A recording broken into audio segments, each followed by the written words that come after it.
Hello student, कैसे हो आप सभी। उम्मीद है बहुत अच्छे होंगे और बहुत मन लगा के अपनी पढ़ाई कर रहे होंगे। मैं प्रिया स्वागत करती हूँ आपका आपके यूट्यूब चैनल प्री 10 क्लासेस में, जहाँ पर आज हम पढ़ने वाले हैं 12th क्लास में फिजिक्स का चैप्टर नंबर 1 का टॉपिक है ये, आर्टिकल है ये, एक समान वैद्युत क्षेत्र में रखे। एक समान वैद्युत क्षेत्र में क्या रखा है हमारा, वैद्युत द्विध्रुव पर लगने वाले कार्यरत बल युग्म का आघूर्ण। तो हमें बल युग्म का आघूर्ण निकालना है वैद्युत क्षेत्र में रखे द्विध्रुव पर। तो अब ये आर्टिकल हम कैसे करेंगे, देखिए हमें क्या करना है, वैद्युत द्विध्रुव रखा है कहाँ, वैद्युत क्षेत्र में। तो हम सबसे पहले एक समान वैद्युत क्षेत्र बना लेते हैं। हमने मान लिया एक समान वैद्युत क्षेत्र हमारा ये है ई वेक्टर, एक समान वैद्युत क्षेत्र है ई वेक्टर। इसमें हमें क्या रखना है, एक वैद्युत द्विध्रुव रखना है। वैद्युत द्विध्रुव क्या होता है, जिसके बीच की दूरी तो कितनी होती है 2l, और एक पे प्लस क्यू आवेश होता है, एक पे माइनस क्यू आवेश, एक दूसरे से अति अल्प दूरी पर स्थित होते हैं। तो हमने मान लिया एक बिंदु ये है प्लस क्यू आवेश और यहाँ पे है एक माइनस क्यू आवेश, एक दूसरे से 2l दूरी पर ये स्थित है। ये क्या है, हमारा वैद्युत द्विध्रुव है। तो ये इससे थीटा कोण बनाते हुए रखा गया है वैद्युत क्षेत्र में, ये थीटा कोण है।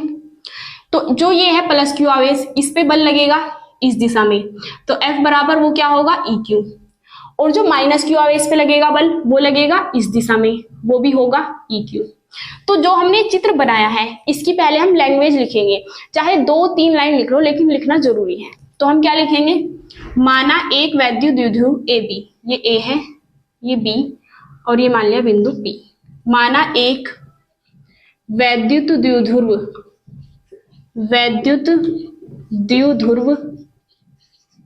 AB एक समान वैद्युत क्षेत्र में रखे हैं, एक समान वैद्युत क्षेत्र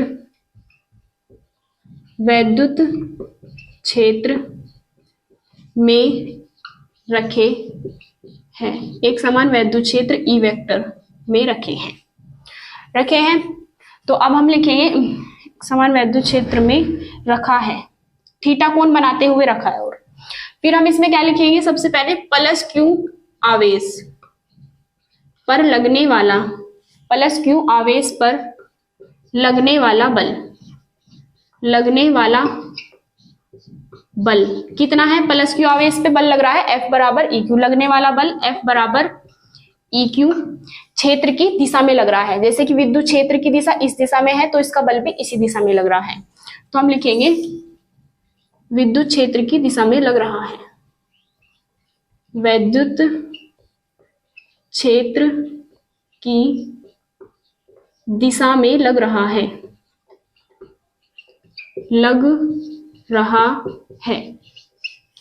फिर लिखेंगे हम माइनस क्यू आवेश लग रहा है क्षेत्र की विपरीत दिशा में, क्षेत्र की दिशा तो इधर है लेकिन ये इस दिशा में लग रहा है। इसमें हम लिखेंगे माइनस क्यू आवेश पर लगने वाला बल,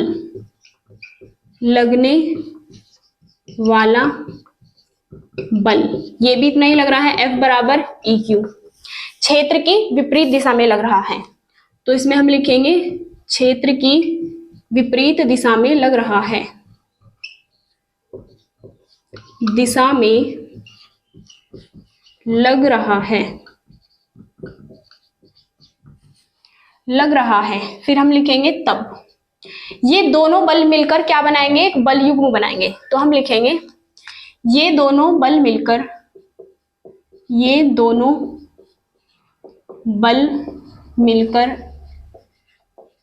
एक बल युग्म बनाते हैं। बल युग्म मतलब बलों का एक जोड़ा, युग्म का मतलब क्या होता है, जोड़ा। एक बल युग्म बनाते हैं तो जो हमारा होगा फिर हम निकालेंगे तब बल युग्म का आघूर्ण।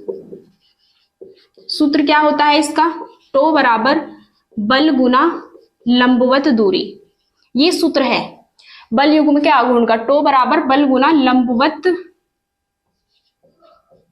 दूरी। अब हमें बल तो पता है क्या है, बल तो है हमारा F बराबर EQ, लंबवत दूरी हमारी ये दी हुई है, ये हमारी लंबवत दूरी है। तो इसमें हम क्या लिखेंगे, चित्र से समकोण त्रिभुज है हमारा, ये थीटा कोण दिया हुआ है, हमें ये वैल्यू निकालनी है। तो त्रिभुज कौन सा है? A B P, A B P में साइन थीटा, देखो ये थीटा है, तो साइन थीटा बराबर क्या होता है? लंब बटे कर्ण। तो ये थीटा है यहाँ पे, इसके सामने का तो है कर्ण और ये क्या है? लंब। तो साइन थीटा तो जू का तू रहेगा। लंब क्या है हमारा? लंब है ए पी और कर्ण कितना है? 2l। तो ए पी की वैल्यू कितनी आ जाएगी? इसकी गुना इधर हो जाएगी, तो हम लिख देंगे ए पी बराबर हमारा कितना आ गया? Sine theta into 2l। तो ये मान कितना है? Sine theta 2l। ये हमारी लंबवत दूरी, साइन थीटा इंटू 2l। अब यहाँ पे हम सूत्र लगाएंगे, तो टो बराबर बल तो क्या था हमारा? F, और लंबवत दूरी किसे कहते हैं हम? AP है इसकी लंबवत दूरी। तो बल F की वैल्यू कितनी है? EQ, यहाँ पे तो रख दिया EQ। AP की वैल्यू कितनी है? साइन थीटा 2l, या फिर 2l इंटू साइन थीटा। अब हम देखेंगे Q इंटू 2l आ गया, और हमें पता है Q इंटू 2l बराबर क्या होता है? P। तो इसकी जगह हम P रख देंगे, तब टो बराबर कितना आ जाएगा? इसकी वैल्यू P हो जाएगी, तो E है, यहाँ पे आ गया P साइन थीटा। या फिर हम क्या लिख सकते हैं? टो बराबर PE साइन थीटा। इस तरीके से ये हमारा सूत्र आ जाएगा। अगर हमें अधिकतम बलाघूर्ण निकालना है तो थीटा की वैल्यू कितनी रखेंगे? 90। साइन 90 की वैल्यू कितनी होती है? 1। और न्यूनतम निकालना है तो थीटा की वैल्यू कितनी रखेंगे? 0। साइन 0 की वैल्यू कितनी होती है? 0। तो नंबर फर्स्ट हम लिखेंगे थीटा बराबर 90 रखने पर, 90 रखेंगे तो ये क्या आएगा? टो मैक्स, मतलब बलाघूर्ण का अधिकतम मान प्राप्त होगा। टो मैक्स बराबर PE साइन 90। साइन 90 की वैल्यू कितनी है? 1, तो इसकी 1 में गुना होगी, तो टो मैक्स बराबर कितना आ गया हमारा? PE। एक आंसर तो ये है। अब हमें निकालना है सेकंड में, जब थीटा बराबर 0, थीटा बराबर 0 रखने पर हमें क्या प्राप्त होगा? To minimum. इसकी वैल्यू क्या रख देंगे हम? 0, तो साइन 0 की वैल्यू 0 ही पूरा हो जाएगा 0। इस तरीके से न्यूनतम प्राप्त होगा। उम्मीद है आपको ये समझ आ गया होगा। अब आप इसका स्क्रीनशॉट लेके नोट कर सकते हैं। और अगर आप हमारे चैनल पर नए आए हैं तो चैनल को सब्सक्राइब जरूर कर लीजिए और वीडियो को लाइक करना ना भूलें।